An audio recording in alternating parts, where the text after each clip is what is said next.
Hi guys, it's Arsh Ellahi and welcome to Development Site. You've probably seen this on some of the previous YouTube videos, but you can see that we've got progress going on. So we're going to be talking through all the challenges that I've gone through on this development, timeframes, costings, etc. So before we do that, I want to say a quick hello to all listeners, subscribers, and if you haven't already done so, please press subscribe and hit the notification bell. And every time I release a video, you'll get notified of it. So let's get moving straight on. So for those that don't know, I had a piece of land. I've not bought this land. I had a piece of land that was spare, which was on the back of some properties that I already own, which is over there. Sorry about the van. And in lockdown, I decided to stress test my portfolio. What I meant by stress test, seeing how it could work harder. Is there any unused space that we could utilise without having to purchase any additional land?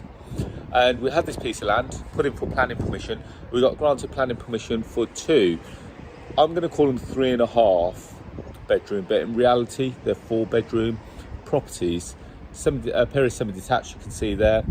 And we started this project, I believe in, I think it may have been September, October of 2020. It's not been the fastest project that we've ever done, I don't mind saying that, but we've not really used this as our priority. Just to confirm, we already own the land, we've got no funding, we've got no debt, so we didn't really need to put ourselves under any time constraints or pressures. So I said that we're going to do this around some of the other projects, and I'll talk to you about it. I'll also give you a little walk around some of the other properties that I've got in the neighbourhood whilst I'm here, whilst we go to the rear of properties, because you can see that the site is fully locked up from the front. So here we have it. Last time I did a video on this development, it had no roof, but now we've got roof, we've got tiles, we've got skylights, and we've got windowsills going in. We've got windowsills in, and as a result of that, you can see that we're making decent progress. We've got our gables going on, we've got 7 Trents coming on this week, we've got British Gas coming to put in the electric, we've got British Gas coming to put in the gas, so lots going on. So some of the challenges, timeframes, we've had lots to deal with. We struggled with getting some materials in certain locations. We struggled with weather. We're in this period, we've had snow, believe it or not, we've had rain, we've had heavy weather, and that hasn't helped. And the contractors have not been pretty much always on site. It also hasn't helped that in this time frame we've also had a fire in one of the HMOs. Now, probably seen on one of the previous videos, I called it HMO on fire, and there we have it.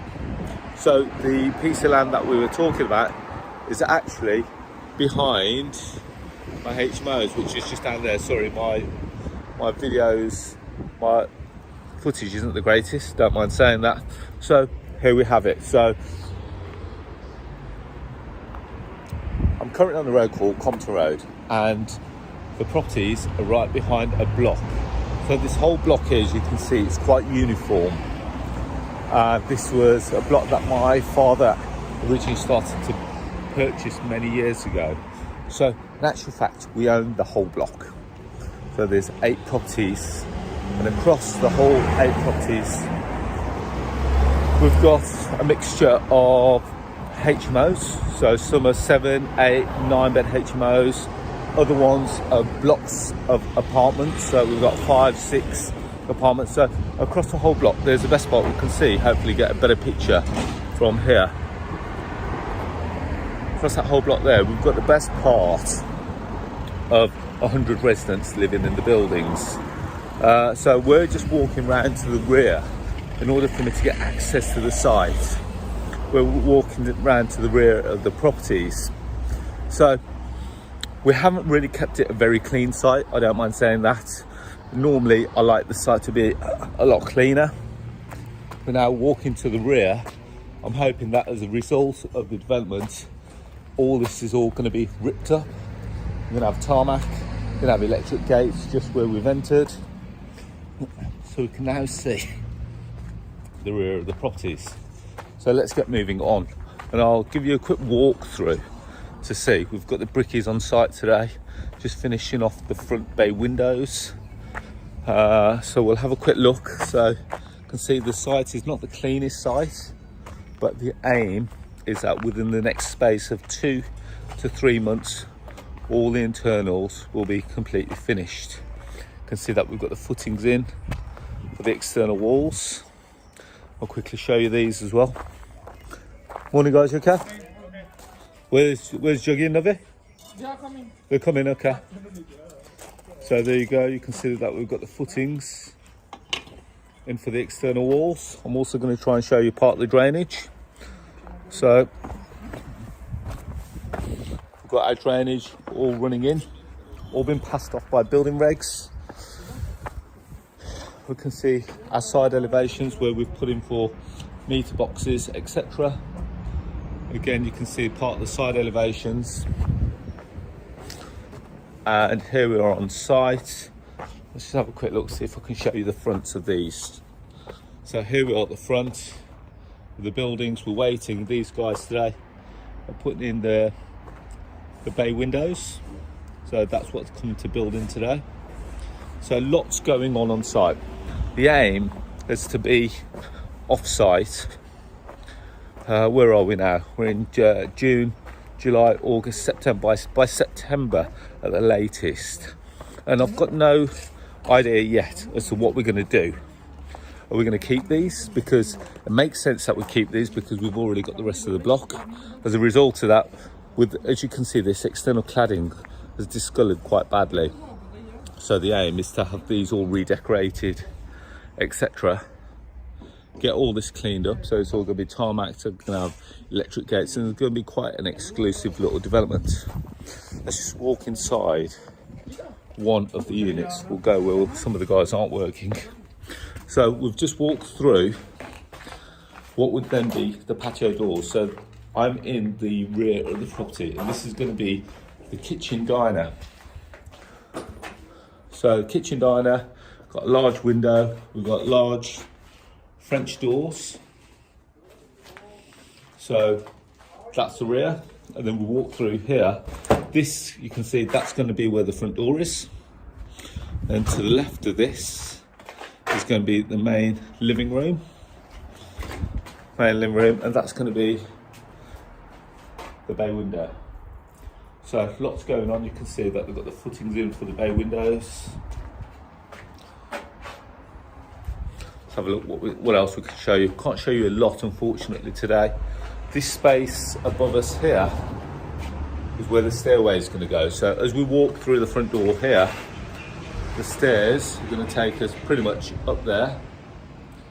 And then that takes us up then onto the first floor, which then takes us on to bedrooms 1, 2 and 3, plus a bathroom. And then upstairs on the second floor, we've got, on the first floor, we've got bedrooms 1, 2 and family bathroom.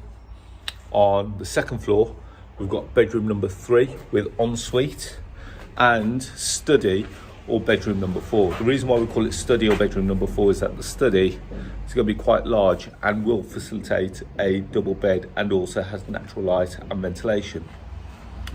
Not sure what we're going to do with the site yet. It doesn't owe us anything. When I say it doesn't owe us anything, we've got no lending on it, we've got no debt on it. But obviously we've still paid for the site, and we think each of the houses, roughly, they're going to owe us approximately 130,000 each. That's the cost of build. But we think that they're going to be worth within the region of 200 to 240,000 each. So we've got two options, whether we can keep them, rent them, refinance them, or we could sell them and make a capital gain. So lots to consider. We're going to have a look at what the market does. We're going to have a look at the quality and how they come out. Well, we'll know the quality will be good. We'll know that it'll be actually exceptional. And then as a result of that, we may put them out on the market and make a capital gain, or we might decide to keep them. What would you do? Put it in the comments below. Would you keep them knowing that you can refinance and get all your money back out and add them onto your portfolio? or would you sell them for a capital gain? It's a good problem to have. So really hope you've enjoyed that video. Hopefully you've taken away some golden nuggets from there. But more importantly, I appreciate it's not the fastest we've ever done this, but it's not also been our priority. We've had other jobs that have come along in the meanwhile. So guys, as always, hopefully you've enjoyed the video. Hopefully you've taken something away from it. As always, if you want more free knowledge like this, I release a podcast every Tuesday at 6 a.m. It's called The Property Rebel. You can find it on all the podcast stores. So find it on Stitcher, Spotify, Google Podcasts, or Apple Podcasts. Called The Property Rebel. There he is, the man for the moment. Where's he gone? He's run away. Navi. He's run away. He doesn't like cameras. As well as that, as you know, you can subscribe to this channel, press the notification bell, and I release these videos every Thursday at 4 p.m. Finally, you connect with me on social media, on Facebook, LinkedIn, Instagram, and Twitter under the handle of Arsh Ellahi. And then finally, have you downloaded the Property Investor app, the UK's first property investment platform, which showcases all kinds of deals all over the UK, whether it is below market value deals, development deals, rent-to-rent deals, lease option deals. You can find them all there. So guys, on that note, I wish you all to be safe, well, and happy. And Navi, do you want to come on camera? No, buddy, I'm okay. Really? He's very camera shy. I'll give you a quick, there he is. There he is. So guys, on that note, I wish you all to be safe, well, and happy.